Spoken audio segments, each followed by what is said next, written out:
अल्फाज कॉर्नर की दुनिया में आपको खुश आमदीद। यहाँ हम आपको एक बहुत ही दिलचस्प और सोच पर मबनी सफर पर ले जाएंगे जो आपको बहुत मुतासिर करेगा। आज की मेरी ये वीडियो एक शादीशुदा बांझ बगैर बच्चों की औरत की एक कहानी के बारे में है। लोग कहते हैं जिस शादीशुदा औरत की कोख से बच्चे ना हो उसकी जिंदगी अधूरी होती है, मगर मैं कहती हूँ ऐसा नहीं है।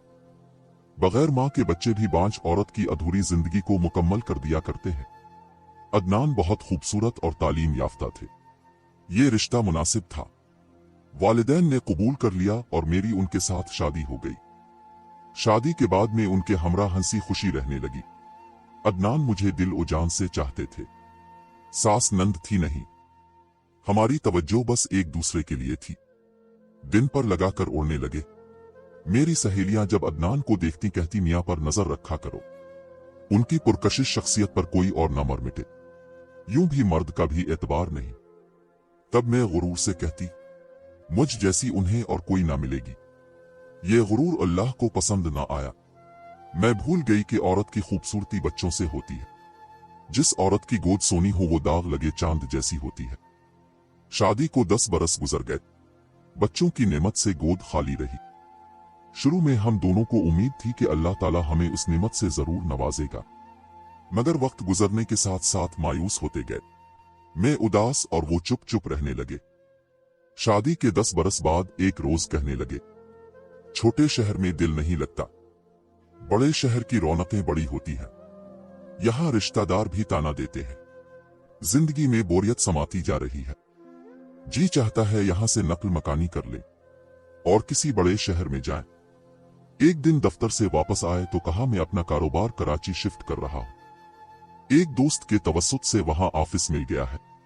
मेरा जी ना चाहता था कि अपने शहर और मैके वालों से दूर जाऊं, मगर शौहर की ख्वाहिश के आगे बेबस हो गई। उन्होंने समझाया कि माहौल बदलेगा तो हमारी जिंदगी में नए रंग भर जाएंगे। शुरू में हम एक पुरसुकून इलाके में सुकूनत पजीर हुए। एक छोटा सा बंगला, काम करने वाली मुलाजमा और मुलाजिम लड़का भी बआसानी मिल गए, क्योंकि करीब ही कच्ची आबादी में गरीब कुंबे आबाद थे। मुलाजमा एक 25 साला खुशशक्ल औरत थी जो बहुत दिलचस्प बातें करती थी। सुबह सवेरे आ जाती और शाम तक मेरे पास होती। वो काम भी अच्छा करती और बातें भी चटपटी करती। इस मुलाजमा का नाम नौशीन था, जिसे मैं नौशी कहती थी। एक रोज नौशी आई तो कहा, बीबी एक बात कहनी है मगर डरती हूं और बताए बगैर रह भी नहीं सकती। डरो नहीं, जो कहना है कह दो, साहिब को पता चला तो मेरी शामत ना आ जाए। नौशी के इस जुमले पर मेरे कान खड़े हो गए। ऐसी क्या बात है, बता दो। साहिब को क्यों कर पता चलेगा जब तक मैं उनको बताऊंगी नहीं। बताओ तो क्या बात है। कल शाम जब मैं काम करने के बाद निकली तो मेरा शौहर आपके घर के बाहर इंतजार कर रहा था। कहने लगा मोटरसाइकिल पर बैठ जाओ, आज तुम्हें बाजार ले जाना है। मुझे तनख्वाह के अलावा बोनस भी मिला है। तुम्हें नए कपड़े और जूते दिलवा दूं। मैं जल्दी से मोटरसाइकिल पर बैठ गई। हम तारिक रोड गए। वहां फुटपाथ पर कपड़ों के ढेर से अपने लिए 2 जोड़े मुंतखब कर रही थी कि हमारे बिल्कुल सामने साहिब की गाड़ी आकर रुकी। मुझे अपनी आंखों पर यकीन नहीं आ रहा था। उनके साथ एक खूबसूरत फैशनेबल लड़की कार से उतरी। उन्होंने मुझे नहीं देखा और वो जेवरात की एक बड़ी दुकान में चले गए। साहिब ने इस लड़की का हाथ पकड़ा हुआ था। मुझे दाल में कुछ काला लगा। मैं दुकान के शीशे से उनको देखने लगी। साहिब ने सोने की अंगूठियां निकलवाईं और एक अंगूठी पसंद करके इस लड़की की उंगली में पहनाने लगे। इस खौफ से कि कहीं वो मुझे देख ना ले फौरन पलट आए। शौहर को बताया। तब बाबर ने कहा कि अपनी बेगम साहिबा को ये बात हरगिज मत बताना, वरना उनका साहिब से बहुत झगड़ा हो जाएगा। क्या बेगम यूं ही अंधेरे में लुटती रहेंगी? मैं इनको जरूर बताऊंगी। तब उन्होंने मुझे समझाया कि कम अक्ल ऐसी बातों से मियां बीवी में प्यार खत्म हो जाता है। बाज दफा घर भी उजड़ जाते हैं। खुदा न खास्ता तुम्हारी बेगम साहिबा का घर उजड़ गया तो तुम जिम्मेदार होगी ना। पहले मैंने फैसला किया कि आपको इस बारे में कुछ ना बताऊं। बाबर सही कहता है, अगर आपके शौहर की जगह बाबर मुझसे ऐसा धोखा करता और मुझे इल्म हो जाता तो क्या मैं इसे बख्श देती।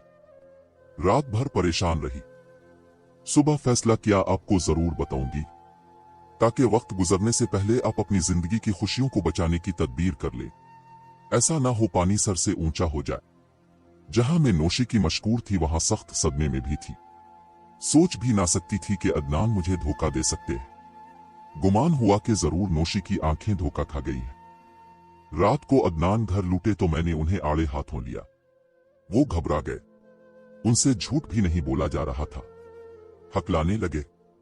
जब मैंने वसूक से कहा कि अगर सच न बताया तो कसम खाती हूं कि जान दे दूंगी, तब उन्होंने बता दिया कि एक लड़की मेरे ऑफिस में काम करती है। वो मुझे पसंद आ गई। मैंने इससे शादी कर ली है। वो एक गरीब घराने की जरूरतमंद लड़की थी। चाहता था कि तुम्हें पता न चले। मैं तुम्हें सदमा नहीं पहुंचाना चाहता था। अब पता चल गया है तो तुम्हारी इजाजत से इसे घर लाना चाहता हूं। मुझ पर तो जैसे बिजली गिर गई। सोच भी ना सकती थी कि मुझसे अदनान बेवफाई के मुर्तकिब होंगे। बेइख्तियार जोर जोर से रोना शुरू कर दिया। वो मुझे रोता छोड़कर घर से चले गए। मैं रात भर अकेली रोती रही। मेरे आंसू पोंछने वाला भी कोई ना था। अगले 2 दिन तक वो घर ना वापस आए तब मेरा दम घुटने लगा। नौशी दिलासे दे रही थी मगर मुझे कुछ भी अच्छा ना लग रहा था। अदनान के बगैर एक दिन नहीं काट सकती थी। अब 2 दिन 2 रातें गुजर चुकी थी। मेरी हालत गैर होते देखकर नौशीन बोली, बीबी अब साहिब को फोन करके बुला लीजिए। मर्द और शादियां करते ही हैं। खुद पर काबू रखिए। ज्यादा गुस्सा करेंगी तो उनको खो बैठेंगी। मैं खुद उन्हें बुलाने का बहाना ढूंढ रही थी। लगता था नहीं आएंगे तो मर जाऊंगी। फोन मिलाया। मैंने हेलो कहा और हेलो कहते ही फूट फूट कर रोने लगी। उन्होंने कहा, अगर हौसले से मेरी बात सुनो तो अभी आ जाता हूं। बोलो क्या सुन लोगी? सुन लूंगी मगर फौरन आ जाइए। बेइख्तियार मेरे लबों से ये अल्फाज अदा हो गए। 1 घंटे में वो आ गए। गाड़ी का हॉर्न सुनकर मुझे लगा जैसे मेरे बदन से निकली रूह दोबारा अपने ठिकाने वापस आ गई हो। अदनान अंदर आ गए। सीने से लगाकर मेरे बालों को संवारते हुए बोले, तुम मेरी जिंदगी हो। मारिया से शादी मैंने सिर्फ बच्चों के लिए की है। दूसरी शादी का फैसला मैंने खुशी से नहीं किया। अल्लाह ताला ने इस शहर में कारोबार में इतनी बरकत दी है कि पैसा छप्पड़ फाड़ कर बरसने लगा। कोई इस दौलत का वारिस तो हो जो हमारे बुढ़ापे का सहारा बने। पगली मैंने मारिया से शर्त रखी है, जो पहला बच्चा होगा वो मेरी पहली बीवी सलमा का होगा। इस तरह तुम्हारी प्यासी ममता को तस्कीन मिल जाएगी और मुझे वारिस मिल जाएगा। यकीन करो मेरे और तुम्हारे प्यार में कोई कमी नहीं आएगी, बल्कि ये और बढ़ जाएगा। मारिया की हैसियत मेरे नजदीक खाक और तुम्हारी हैसियत इसकी मलिका जैसी होगी। ये सारी कहानी सुनकर मैं खामोश हो रही। अब कहने सुनने को क्या रहा था। अदनान शादी कर चुका था। मेरी मर्जी से क्या फर्क पड़ता था। मुझे ये सोचकर बड़ी वहशत हो रही थी। अगर अदनान घर से चला गया तो मैं यहां तन्हा क्यों कर सांस ले पाऊंगी। उन रातों के अंधेरे तो मुझे निगल जाएंगे। बिला आखिर मेरा शरीक जिंदगी मारिया को घर ले आया। दिल पर जो गुजरी सो गुजरी। समझौता करने में ही आफियत जानी। मैं बूढ़े माँ बाप पर बोझ नहीं बनना चाहती थी। मारिया को ऊपर का कमरा दे दिया गया, मगर अदनान ने मुझे नजरअंदाज ना किया। मुझे पहले से ज्यादा मोहब्बत दी। मैं बच्चे की पैदाइश का इंतजार कर रही थी कि कब मेरे शौहर का बच्चा मेरी गोद में आए, जिस शौहर से मैं अब भी वालहाना मोहब्बत करती थी। वो दिन भी आ गया जब मारिया अस्पताल चली गई। इस दौरान अदनान ने मुझे बच्चे के बारे में इतने ख्वाब दिखाए कि लगा मेरी अपनी गोद आबाद होने वाली है। जितने दिन मारिया अस्पताल रही अदनान घर आना भूल गए। 7 दिन तक मैं बंगले में तन्हा उनका इंतजार करती रही। 1 हफ्ते बाद वो आ गए। मैं बेइख्तियार गेट की तरफ लपकी, मगर मुझे देखकर मारिया ने मुंह फेर लिया। वही मारिया जो मुझे आपा आपा कहते ना थकती थी। ये दोनों कमरे में चले गए। मुझे अदनान की आवाज सुनाई दी, मारिया बच्चे को मुझे दो ताकि मैं उसकी बड़ी माँ की गोद में दे दूं। वो मुंतजर है हफ्ते भर से। मगर मेरी सौतन ने यह कहकर जैसे तेज खंजर मेरे दिल में उतार दिया, मैं अपने बच्चे पर इस गोद जली का साया भी ना पड़ने दूंगी। मैं सुन होकर रह गई। अदनान बेबस हो गए। मेरे पास आए और धीमी आवाज में बोले, दरअसल बच्चे के दूध पीने का वक्त हो रहा है। वो दूध पिला ले तो मैं मुन्ने को तुम्हारे पास लाता हूं। मुन्ने की पैदाइश से पहले तक अदनान ने मुसावात कायम रखी थी, मगर जब से बेटा हुआ वो मेरे पास बेदिली से आधी रात के बाद कमरे में आते। कहते बच्चा सो नहीं रहा था, मैं इसे बहला रहा था। कुछ दिनों बाद मारिया माँ के घर चली गई। मैं खुश थी कि अब अदनान उसकी गैर मौजूदगी में वक्त मेरे साथ गुजारेंगे, मगर मेरी उम्मीदों पर पानी फिर गया। वो दफ्तर से सीधे उधर चले जाते, कहते मुन्ने की याद सता रही थी। सोचा एक नजर देख लूं तो घर जाऊं। यूं आधी रात को घर पहुंचते, मारिया वापस आ गई। अब ये अक्सर शाम को बाहर जाते। मुझे अदनान कहते आज मुन्ने को डॉक्टर को दिखाना है, आज उसके कपड़े खरीदने हैं, आज इससे इसकी नानी से मिलाने ले जाना है। मैं इंतजार करती रह जाती और ये मारिया की माँ के घर से रात का खाना खाकर ही लूटते। रफ्ता रफ्ता उन्होंने मेरे साथ झूठी मोहब्बत दिखाना भी छोड़ दी। अगर कभी मुझे बाहर ले जाते तो बार बार घड़ी देखते, कहते जो खरीदारी करनी है जल्द कर लो। घर में मारिया और मीना अकेले हैं, कहीं उनको हमारी जरूरत ना पड़ जाए। बच्चा छोटा है, अकेले मारिया ख्याल नहीं रख सकती। मीना पांव पांव चलने लगा। मैं इसे देखती तो जी करता उठा लूं, इसके नन्हे मुन्ने वजूद से अपनी गोद भर लूं। कभी भूले से उठा लेती तो सौतन इसको जरा देर बाद मेरे बाजुओं से उचक लेती। मुसलसल तन्हाई ने मुझे जहनी मरीज बना दिया। पहले तो किसी ने मेरी जहनी अबतरी पर तवज्जो ना दी, जैसे कि इस मुकम्मल फैमिली में मैं एक फालतू शय थी। मगर जब मुझ पर दौरे पड़ने लगे तो मुझे मैके भिजवा दिया। वालिदैन मेरा हाल देख कर रो पड़े। मुझे जहनी अमराज के माहिर डॉक्टर के पास ले गए। उसने मेरा हाल सुना। अब वो अक्सर घर आता और मुझसे देर तक बातें करता। यूं दिल हल्का हो जाता। रफ्ता रफ्ता मेरी हालत में बेहतरी आने लगी। तब इस डॉक्टर ने कहा कि आप अदनान को भुलाने की कोशिश करें। वो तलाक दे तो ले लें, दूसरी शादी कर लें और नई जिंदगी शुरू कर दें। यही आपके दुखों का इलाज है। मैंने कहा अदनान से तलाक नहीं लूंगी, वो खुद दे दें तो भी मुझ बांझ से कौन शादी करेगा। अदनान से जो दर्द मिला है, अब दूसरी शादी का तसव्वुर भी नहीं कर सकती। कुछ दिनों बाद एक लिफाफा पोस्टमैन ने ला कर दिया। अदनान की तरफ से तलाकनामा था और वजह मुझे जहनी मरीज बताया गया था। वालिद साहिब ने ये कागजात डॉक्टर साहिब को जाकर दिखाए।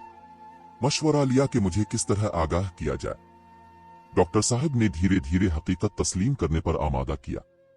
समझाया कि एक शख्स पर जिंदगी खत्म नहीं हो जाती। उनकी नजर में एक अच्छा शख्स है जो उनका दोस्त है। इसकी बीवी का कुछ अरसा कब्ल इंतकाल हुआ था। 3 छोटे छोटे बच्चे ममता से महरूम हैं। उनको माँ की अशद जरूरत है और बच्चों के बाप को ऐसी खातून की तलाश है जो उनके बच्चों को माँ का प्यार दे सके। बाप की तरफ से इन बच्चों को पैसे की कमी नहीं, मगर माँ का प्यार दौलत के बदले खरीदा नहीं जा सकता। ये वही उनको दे सकेगी जिसके अंदर खुद ममता की प्यास हो। एक दिन उन्होंने मुझे इन बच्चों से भी मिलवाया। वो बहुत प्यारे प्यारे और मासूम थे, मगर अफसुर्दा से लगे। मैंने प्यार किया तो मेरे पास दौड़े चले आए। मैंने उन्हें बेअख्तियार अपनी बाहों में भर लिया। फिर ये बच्चे अक्सर मेरे पास लाए जाने लगे। मुझे उनसे प्यार महसूस होने लगा, मगर दिल दूसरी शादी पर आमादा ना होता था। सोच भी ना सकती थी कि अदनान के बदले कोई दूसरा शख्स उसकी जगह ले। वालिदैन बार बार समझाते कि वक्त के साथ साथ सारे जख्म भर जाते हैं। माजी के साथ चिमटे रहना कम अक्लों का शेवा है। माँ कहती मर्द को औरत से मोहब्बत नहीं होती, इसे घर बार संभालने वाली की जरूरत होती है। जबकि औरत मर्द से मोहब्बत करती है तो उसके लिए लग जाती है। मुझे अम्मा की ये बातें गरां गुजरती, मगर रात दिन सोचती थी कि आखिर अदनान ने मुझे तलाक क्यों दी। शादी तो इसने कर ही ली थी, मुझे अपने नाम से तो महरूम न करता। दिमाग कहता था कि अब उसे भूल जा, मगर मेरे लिए ये बहुत मुश्किल था। इसे कैसे भूल सकती थी जिसके लिए मैंने पहला सिंगार किया था। उसने पहली बार मेरा घूंघट उठाया था। वालिदैन देख देख कर कोड़ते थे और मैं इसी के ख्यालों में गुम रहती थी जो मेरी रूह में समाया हुआ था। बिला आखिर उन्हीं बच्चों ने मुझे उन सोचों से निकाला। उन्हें डॉक्टर साहिब हमारे घर मुझसे मिलाने लाते थे। मैं इनके बारे में सोचने लगी थी। वो ना आते तो उदास हो जाती। डॉक्टर ने अपने पेशे का हक अदा कर दिया और मैं फिर से नई जिंदगी की तरफ लूट आई। ऐसी जिंदगी जो बेमकसद ना थी, जिसका कोई मकसद था। औरत बांझ हो तो मर्द को इख्तियार है वो दूसरी शादी कर ले या इसे तलाक के कागजात थमा दे, इसकी जिंदगी बर्बाद कर दे। लेकिन मर्द अगर बांझ हो तो औरत क्या करे? इस सवाल का जवाब किसी के पास नहीं था। वालिद साहब ने बिला आखिर एक फैसला कर लिया। उन्होंने आमिर को मेरे लिए पसंद कर लिया और मुझे अपने आंसुओं से राम किया कि मैं सर झुकाने पर मजबूर हो गई। और वो घड़ी भी आ गई जब मैं अदनान की यादों से दिल का दामन भरे आमिर की मनकूहा बन गई। इसके 3 बच्चों की मां का रूप धार लिया। इन बच्चों की मासूम बातों ने रफ्ता रफ्ता मेरी सोचों में शहद घोलना शुरू कर दिया। आमिर बहुत अच्छे इंसान थे। जब मैंने उनके बिन मां के बच्चों को सीने से लगा लिया तो वो मेरे कदमों में बैठ गए। इतने शुक्रगुजार हुए कि मैं रो दी। मेरी प्यासी ममता को मासूम मोहब्बतों ने सैराब कर दिया था। वो मुझे मां समझ बैठे और मुझे भी जिंदगी के किसी मोड़ पर यह महसूस नहीं हुआ कि ये मेरे बच्चे नहीं हैं। आज मैं जहां जाती हूं मेरे ये बच्चे मेरे साथ जाते हैं। मैं इनके बगैर नहीं रह सकती और ना ये मेरे बगैर रह सकते हैं। मैं इनके बगैर अधूरी हूं और ये मेरे बगैर नामुकम्मल। वो खुशी जिसके लिए मैं तरस रही थी, आमिर के बच्चों ने वो खुशी मेरे दामन में भर दी है। अब मैं बांझ नहीं हूं और ना आमिर के बच्चे बिन मां के कहलाते हैं, क्योंकि हर औरत के अंदर एक मां पोशीदा होती है जिसको बस दरियाफ्त करने की जरूरत होती है। नाजरीन, आपकी मसर्रत हमारी खुशी है और हम आपको मुस्तकबिल की हर कहानी का हिस्सा बनाना चाहते हैं। हमारे YouTube चैनल को सब्सक्राइब जरूर करें। शुक्रिया।